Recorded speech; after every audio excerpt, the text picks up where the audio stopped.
Hola, ¿qué tal? Nos da mucho gusto tenerte de nuevo con nosotros en este programa, La Voz de un Creyente. Tu servidor, Fernando Ramírez, laico en esta iglesia diocesana en Irapuato, preferentemente con los jóvenes, te da la más cordial bienvenida y te agradezco tu presencia. Te invito a que te quedes con nosotros todo el programa y que nos des un like aquí abajito después de que termine o durante el programa. Tengo el gusto de que me acompañe nuevamente Juan Carlos Navarro. Juan Carlos. Un gusto estar aquí y bueno, vamos a compartir esta tarde un tema que hemos dejado pendiente para esta segunda parte, entonces pues esperemos que les guste, les agrade, lo podamos llevar a cabo de la mejor manera. Juan Carlos también es laico y también trabaja en el sector de los jóvenes aquí en la diócesis de Irapuato. Bueno, pues vamos a comenzar, Juan Carlos, con el pie derecho. Vamos a elevar un momentito nuestro pensamiento a Dios. Vamos a hacer una pequeña oración y por eso te invito desde tu casa, desde donde nos estás viendo, a que nos persignemos en nombre del Padre, del Hijo y del Espíritu Santo. Amén. Señor Jesús, te damos gracias porque estás con nosotros, por este día que nos regalas, porque nos acompañas, porque te haces presente en nuestras vidas. Te queremos pedir, Señor, por todas las personas que están viendo este programa o que lo verán en un rato, en unos días. Te pedimos que bendigas a su familia, que les des mucha salud espiritual, psicológica, afectiva y humana. En especial, Señor, te pedimos por la señora Amalia Montaño. Te hemos pedido por ella estas semanas. Te pedimos por su salud íntegra y también por sus familiares para que les brinde paz. También te pedimos por la familia de las personas que hacen posible este programa. Bendice estas familias, dales mucha paz y mucha sabiduría. Y yo en especial, Señor, te pongo en tus manos el eterno descanso del joven Hugo Ponce Velázquez. Te pedimos que lo tengas ante tu presencia, seguro estamos de ello, y también te pedimos por su familia, por cada uno de ellos, para que le dé la paz que solamente tú puedes darla. Te lo pedimos en manos de tu Madre, de María, que nos acompañe y nos cuida. Amén. En nombre del Padre, y del Hijo, y del Espíritu Santo. Amén. Muy bien, Juan Carlos, amigos, ¿recuerdan que la otra semana vimos un tema muy interesante? ¿Sí se acuerdan? Juan Carlos, ¿qué estábamos viendo? A ver, recuérdanos, por favor. Hicimos todo un recorrido acerca de lo que han venido siendo los sínodos, los encuentros pastorales que desde la jerarquía católica se han querido referir a los jóvenes, han potencializado a los jóvenes y todo eso como ha desembocado y qué es lo que nos tiene aquí hacia el sínodo especial de jóvenes, en el que salió un gran documento que es el que queremos ahora desmenuzar. Exactamente. Esa es la hilación. Exactamente, Juan Carlos, muchas gracias. La semana pasada y ahora también tuvimos como título Vive Cristo. Vive Cristo, dirían los chavos, literal. Sabemos que vive, que está con nosotros, que se hace presente en nuestras vidas, pero sin embargo es el título de la exhortación apostólica post-sinodal Vive Cristo del Papa Francisco, conocida también como Christus Vivit. Y nosotros, bien lo dice Juan Carlos, hicimos un recorrido por todos los sínodos, por las Jornadas Mundiales de la Juventud, desde los orígenes también de las conferencias del Episcopado Latinoamericano, la CELAM, y también nosotros llegamos a la parte medular de esto. ¿Cuándo comenzó todo? La idea de este sínodo de jóvenes. Bueno, lo vimos que fue en el mes de octubre del 2016, cuando el Papa Francisco lanza esta convocatoria. Va a haber un sínodo, decía él, de los jóvenes, de la fe y del discernimiento vocacional.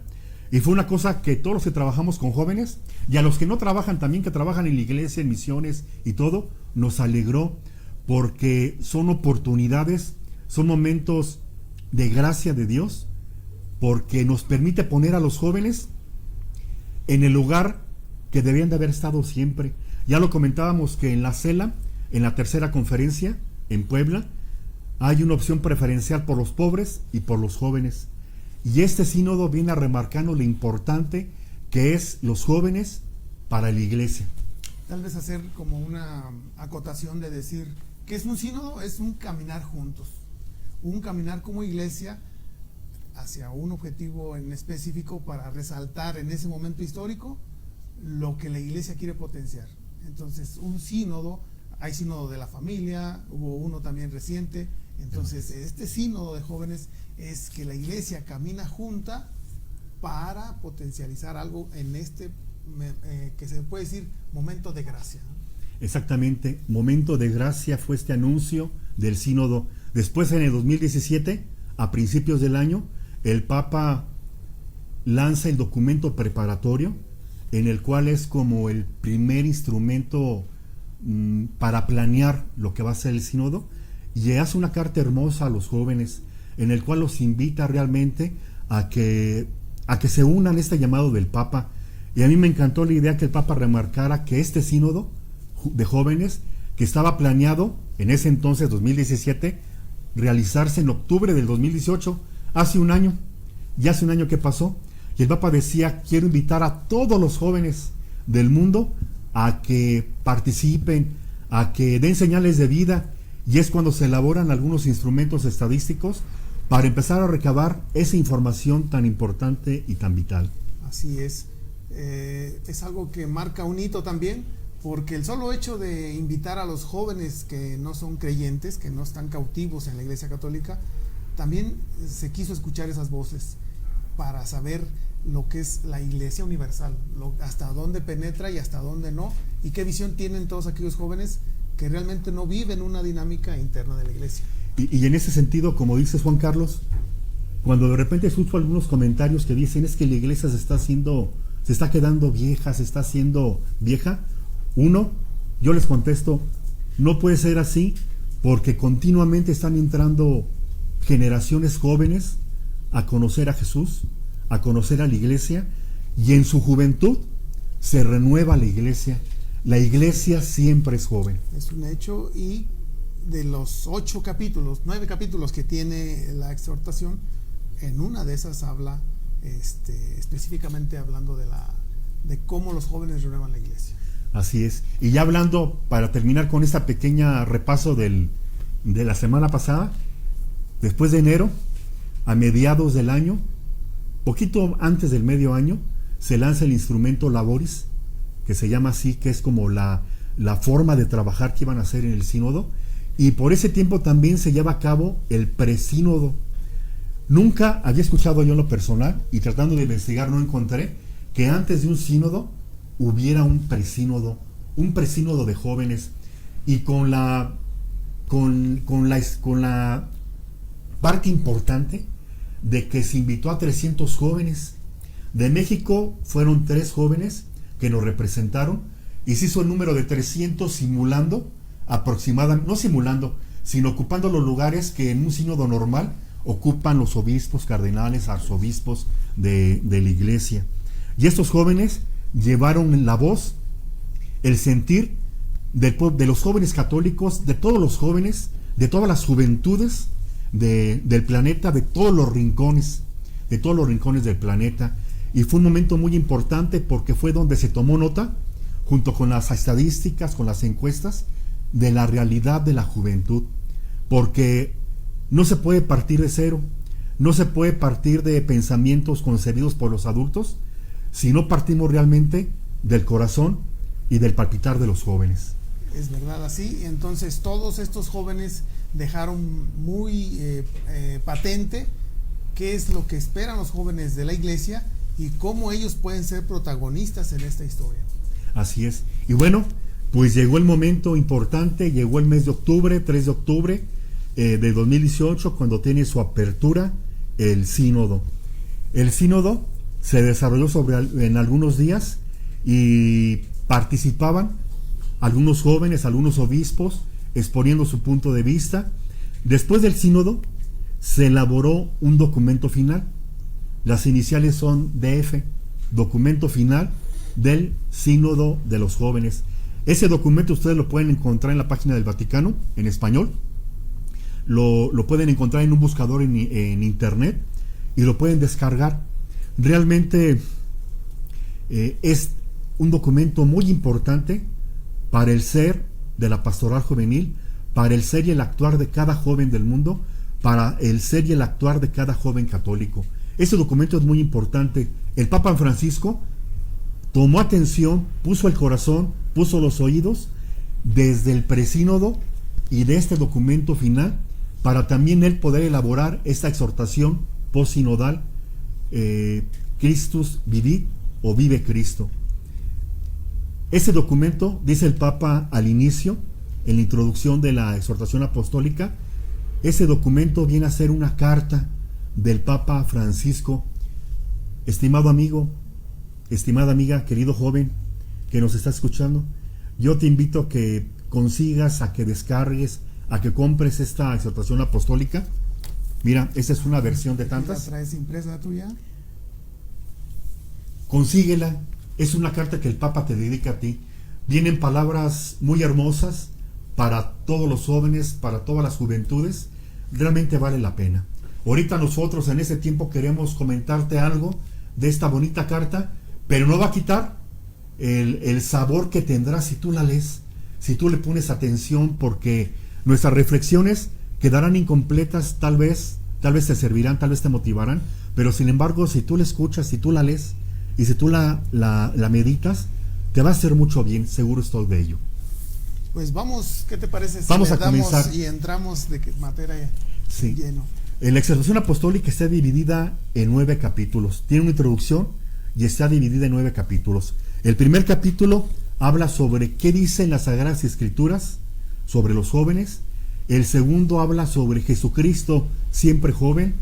El tercer capítulo habla sobre los jóvenes son en la hora de Dios.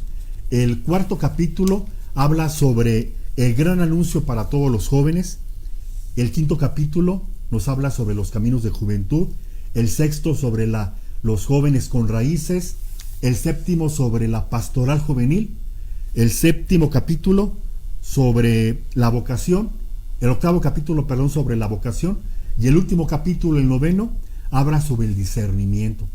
9 capítulos con 299 números muy hermosos.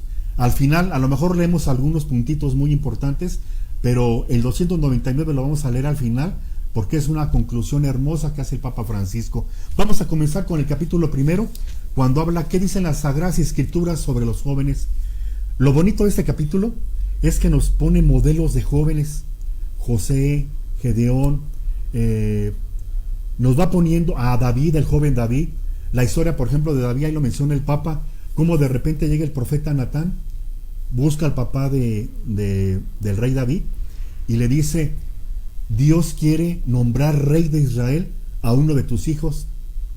El papá, como todos nosotros adultos, pensamos que a lo mejor el designio de este rey iba a estar en los hijos mayores, en los más preparados, en los más hábiles, no sabiendo que David, el más pequeño de los hijos, iba a ser señalado como rey. Dios se fija en todos, Dios aprecia en tu juventud. Por eso vale la pena valorar a los jóvenes. Y también nos habla el Papa ya en el Nuevo Testamento del pasaje del joven rico, en las dos versiones, en los dos evangelios que lo narra. El primero diciendo precisamente esto, preguntándole a Jesús: Señor, yo quiero yo quiero tener la vida eterna. El joven, cualquier joven, sabe exactamente lo que le conviene y lo que le es importante. Por eso el joven le pedía a Jesús conocer, tener esa vida eterna. Y Jesús lo valora, conoce lo que hay en él y le dice: perfecto, muy bien, solamente te falta una cosa: vende todo lo que tienes y dáselo a los pobres. Y es que cuando somos adultos pareciera que más nos amarramos a las cosas materiales y son las únicas cosas que le damos valor, y no nos podemos desprender como adultos a veces de esas cosas materiales. Y un joven no, un joven tiene la capacidad de ver lo hermoso, lo que realmente tiene valor a esa edad, lo que realmente le aporta a Dios. Por eso este capítulo que habla de las Escrituras, de lo que piensan los jóvenes, es muy importante, porque ahí viene el sustento de cómo Dios tiene una predilección también por los jóvenes. Pasamos al segundo capítulo, y cómo es interesante que nos presenta de entrada a Jesús crucificado. un Jesús que muere joven. Nos dice la Escritura que alrededor de los 30, 33 años es que muere. Entonces es un joven en plenitud, es un adulto joven, es un joven ya pleno, que se dedica en cuerpo y alma a su misión, y que es desde la cruz. Nos presenta a un Jesús crucificado. No es un Jesús que nos quieran presentar como un superhéroe atractivo, un superhéroe con capa, como ahora nos lo presentan todas las películas de superhéroes.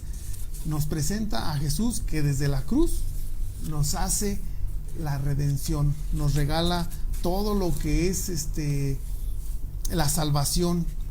Él vive desde su juventud todo lo que viene a ser su bautismo, que no es el mismo bautismo de nosotros. Él descubre cuál es su misión, él peregrina, él desde su juventud santifica la juventud del mundo.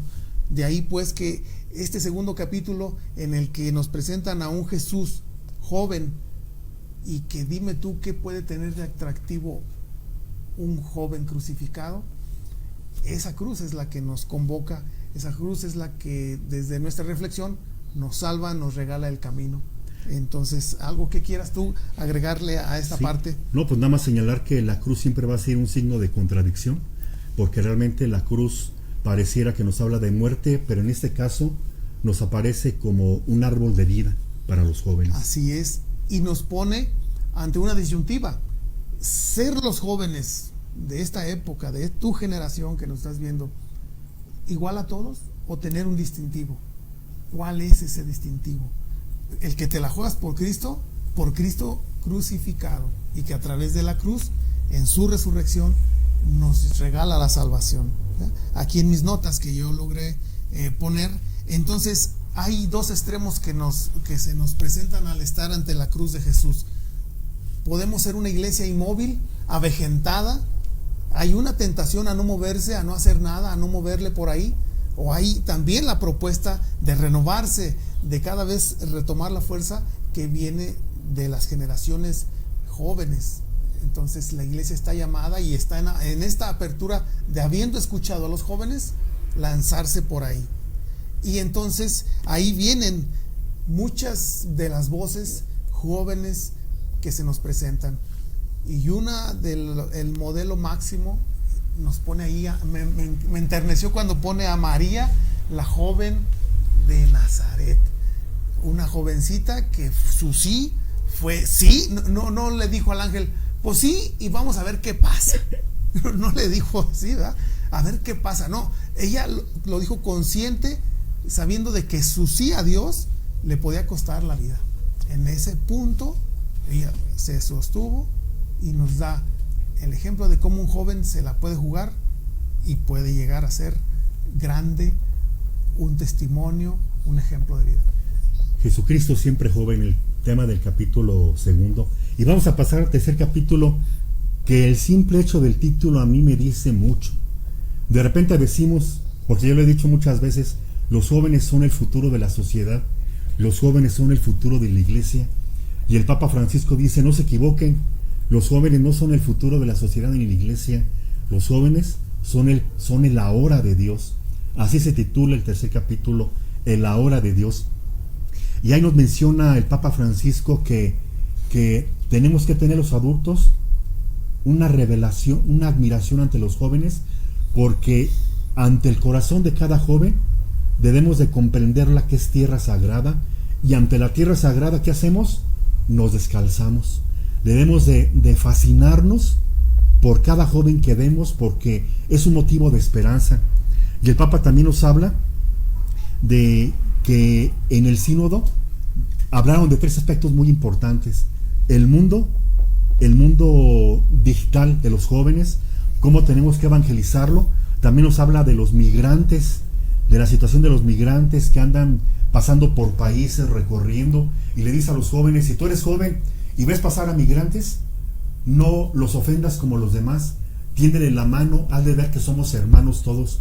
Y el tercero, y el Papa, sin tratar de tapar, como dicen por allí, de tapar algo así nomás para que no se vea, habla también de los abusos, de las fallas que ha tenido la iglesia, pide perdón por ello, y sobre todo dice, a pesar de esto que realmente lamentamos, tenemos que ver la riqueza que hay en la iglesia y la riqueza que hay en los jóvenes para trabajar.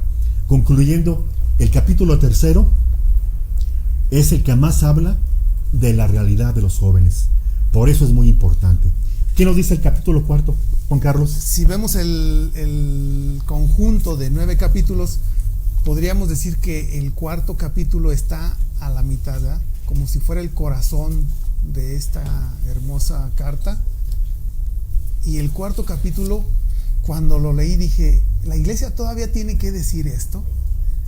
¿O ya está muy dicho? Y es tan dicho que nos entra por aquí y nos sale por la otra oreja, en el sentido de decir, hay una novedad que el Papa quiere resaltar, y es algo que se tiene que decir, y es algo que la iglesia quiere decir, y es el gran anuncio para los jóvenes de que Dios los ama.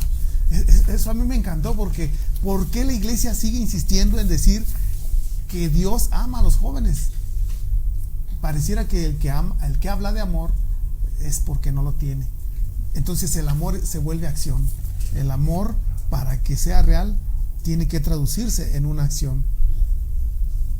Solamente que hay que irlo desmenuzando para que el joven y todos los que seamos alrededor de esta juventud y que estamos trabajando por ello, sentirse infinitamente amado. Eso a mí me encantó, porque es tener la experiencia de una paternidad. Podemos tener esa vivencia de que ya no tenemos papá, o de que alguien crece sin papá, y cómo hemos de llegar a la conciencia de que nunca estamos solos, de que tenemos un papá que nos ama y que Él no nos deja, y se compara a Dios en las escrituras como ese papá que quiere jugar con el niño. Y me encantó el del profeta Oseas, que dice, Dios en su amor es pura alegría y baila de puro gusto por ti. Eso a mí me encantó. O sea, imaginarme a Dios bailando de gusto por mí, o por el joven en sí, por la juventud que Él quiere conquistar. Eso a mí realmente me maravilló, y es el anuncio central de decirle al joven, Dios te ama, siente su paternidad, déjate querer. Y de este capítulo 4, yo nada más quisiera comentar lo que me encantó a mí también. Yo lo comento mucho al centro de rehabilitación que vamos para apoyar a los jóvenes. Estos chavos tienen una situación familiar muy triste, y lamentablemente cuando hablamos de que Dios es un padre, ellos me dicen, Fer, no me digas eso, por favor, si mi papá me abandonó, mi papá me golpeaba de pequeño. El Papa dice en ese capítulo 4, si tu papá te abandonó, si tu papá te dejó, si tu papá nunca te demostró que te amaba, dice el Papa, arrójate a los brazos de este Padre que sí te ama, que este Padre que es Dios.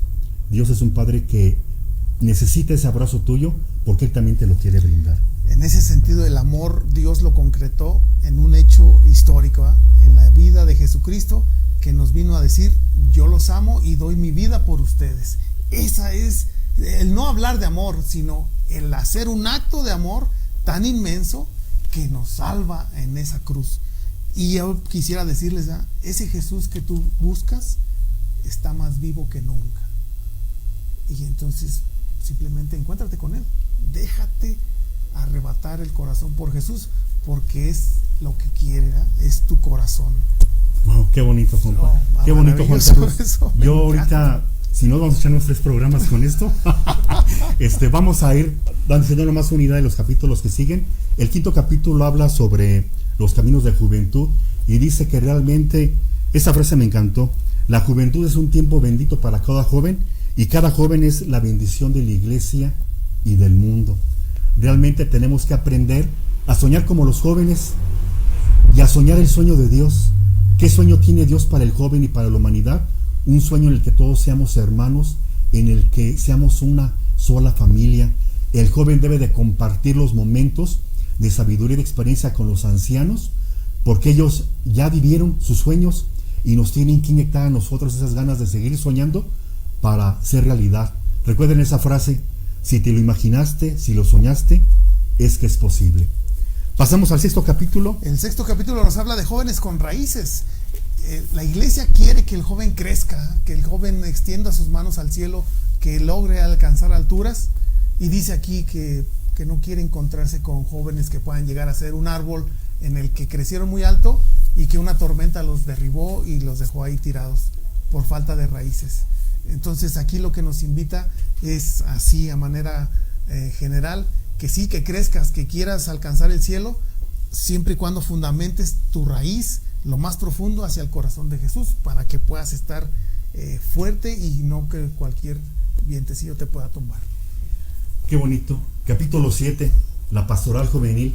Híjole, podríamos hacer todo un programa de este capítulo 7, algunas ideas muy breves. Realmente el Papa dice, les toca chambear a los jóvenes. El Papa maneja 2 líneas de acción para la pastoral juvenil.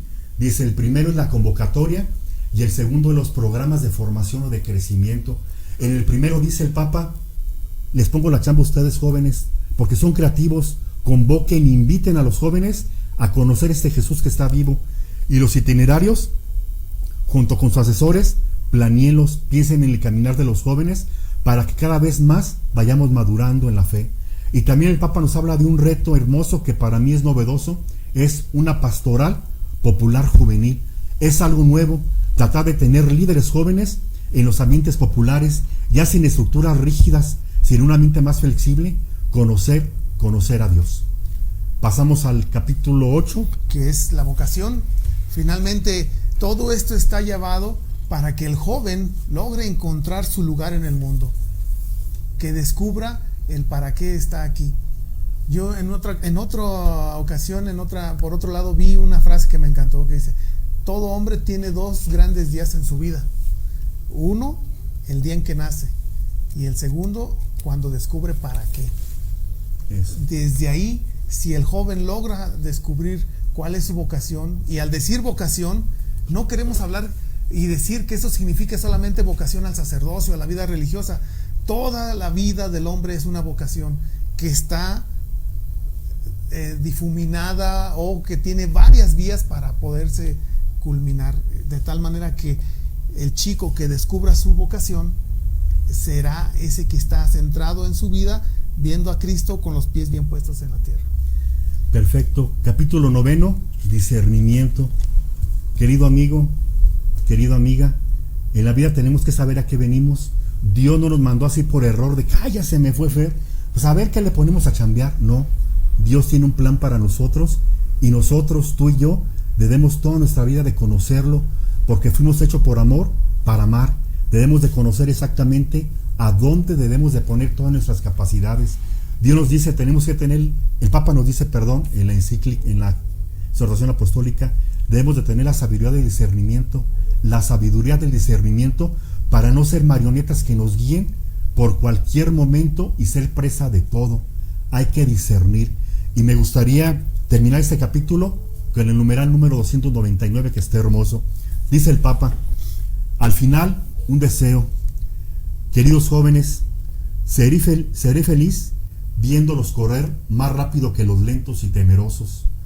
Corran atraídos por el rostro tan amado que adoramos en la Sagrada Eucaristía y que reconocemos en la carne del hermano sufriente. El Espíritu Santo los empuje en esta carrera hacia adelante. La Iglesia necesita su entusiasmo, sus intuiciones, su fe, nos hacen falta, y cuando llegue donde nosotros todavía no hemos llegado, tengan paciencia de esperarnos. ¿Con qué te quedas, Juan Carlos, de esta exhortación apostólica? Que en el corazón del Papa está latente con todas sus fuerzas el hecho de que quiere que los jóvenes realmente se enfoquen en ese Jesucristo vivo, para que los jóvenes realmente renueven la iglesia, ¿sí? Ya lo dijo casi allá en Río, jóvenes, hagan lío, y en ese lío pongan la iglesia patas para arriba si quieren, pero que luego el Espíritu Santo que la guíe es el que nos va a hacer felices. Por ahí, el joven tiene que jugársela por ahí. Muy bien, yo me quedo con esta idea de esta exhortación apostólica, cuando habla, y es que a veces decimos, estamos con gente mayor, con los chicos malos, ya de nuestra generación que hicimos malos, pero de la presión, de la diabetes, de no sé cuántas cosas, y estás con jóvenes, y dices, caray, me siento que rejuvenezco, y en la exhortación nos dice el Papa, yo me quedo con esto, Y no es que el ambiente juvenil te rejuvenezca, es que Dios te da ese don de inyectarte juventud para que puedas ser otro joven entre los jóvenes. Con eso me quedo yo. Y contestamos una pregunta que nos manda Ricardo Aranda, te agradecemos tu pregunta. Dice, hablando de jóvenes, ¿cómo hacer atractivo a Dios en tiempo en que los jóvenes tienen tanta oferta de ministerios y doctrinas distintas al catolicismo? Órale. ¿Qué hay que hacer? Bueno, la verdad es hermosa y la verdad fluye donde debe de ser. Los jóvenes tendrán que ver exactamente en la presencia que se manifieste Dios a través de los amigos, de los padres, de los formadores, esa presencia de Dios que no engaña, que no llama a otras cosas, sino a la verdad de Él. Concretamente sería en el testimonio adecuado de las personas que decimos que amamos a Jesús y que somos sus servidores. En eso no hay engaño, y una persona que con su testimonio, sin decir palabras, transmite a Jesús, en ese testimonio los jóvenes podrán comprender que ahí está Dios y que esa es la verdad que debemos de acompañar. ¿Tú qué opinas, Juan Carlos? A mí me gustaría agregar que si el joven se siente portador de una promesa, en él late una promesa, que se la juegue, que la viva, que la ofrezca al mundo. Hay tantas ofertas, ok, pero tú, ¿qué sientes en ti, joven? ¿Sientes que tú eres una promesa para el mundo?